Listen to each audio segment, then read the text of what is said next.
पिछड़ा वर्ग एवं दिव्यांग जन कल्याण विभाग के मंत्री श्री नरेंद्र कश्यप जी, समाज कल्याण, अनुसूचित जाति एवं जनजाति विभाग के मंत्री श्री अशोक अरुण जी, अल्पसंख्यक कल्याण विभाग के राज्य मंत्री मोहम्मद दानिश आजाद अंसारी जी, अनुसूचित जाति जनजाति आयोग के अध्यक्ष श्री बैजनाथ रावत जी, श्री विश्वनाथ प्रसाद जी, हमारे सभी वरिष्ठ प्रशासनिक अधिकारीगण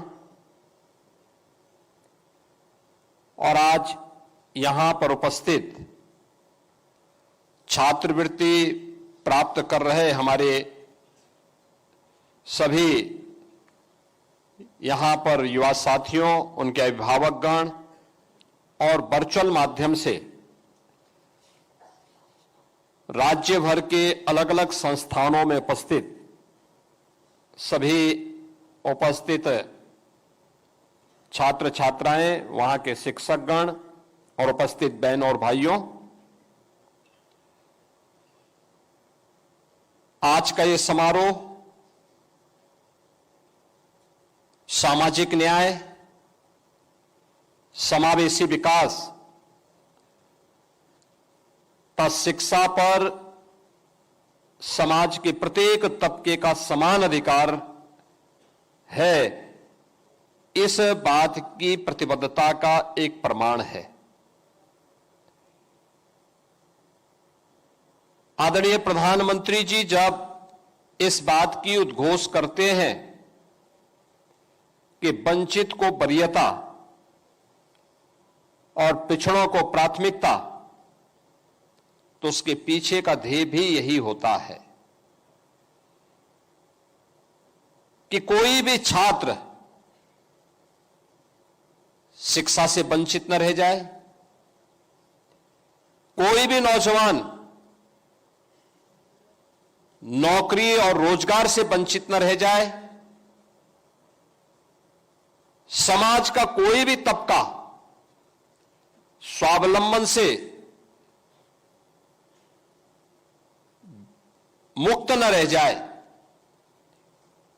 इसको लेकर के सरकार के स्तर पर कहां सहयोग किया जाना चाहिए, उस सहयोग के अभियान के क्रम में आज का ये समारोह देश के गणतंत्र दिवस की पूर्व संध्या पर आयोजित हो रहा है।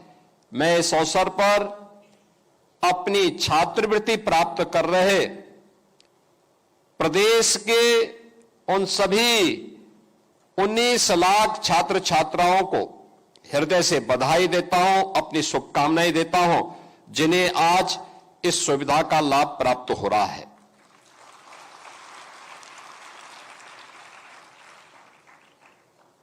इस सुविधा में अनुसूचित जाति, अनुसूचित जनजाति, पिछड़ी जाति, सामान्य जाति और अल्पसंख्यक वर्ग से जुड़े हुए छात्रों को आज 944 करोड़ 55 लाख रुपए इस वर्ष की छात्रवृत्ति के उनके अकाउंट में सीधे डीबीटी के माध्यम से दे दिए गए।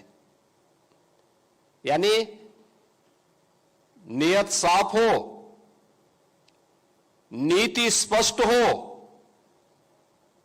तो भ्रष्टाचार रूपी दानों को नियंत्रित किया जा सकता है। आप सोचिए ना, इसी छात्रवृत्ति के लिए आज से 9 वर्ष पहले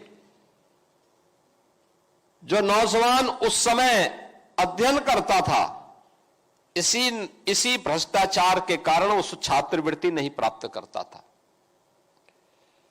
क्योंकि पहले तो सरकार की नीयत साफ नहीं रहती थी, अपने पराये का भेद करती थी, परिवारवाद के चंगुल से बाहर नहीं निकल पाती थी, और अगर वहां से निकला भी तो उनके गुर्गों के भ्रष्टाचार से योजनाएं कहां वंचित रह पाती थी। वहां से भी निकल गई तो फिर बाबू नीचे का बैठा हुआ समाज कल्याण विभाग का बाबू उनका भी उस्ताद था, क्योंकि पैसा लेकर के नियुक्ति प्राप्त करता था। परिणाम क्या होता था?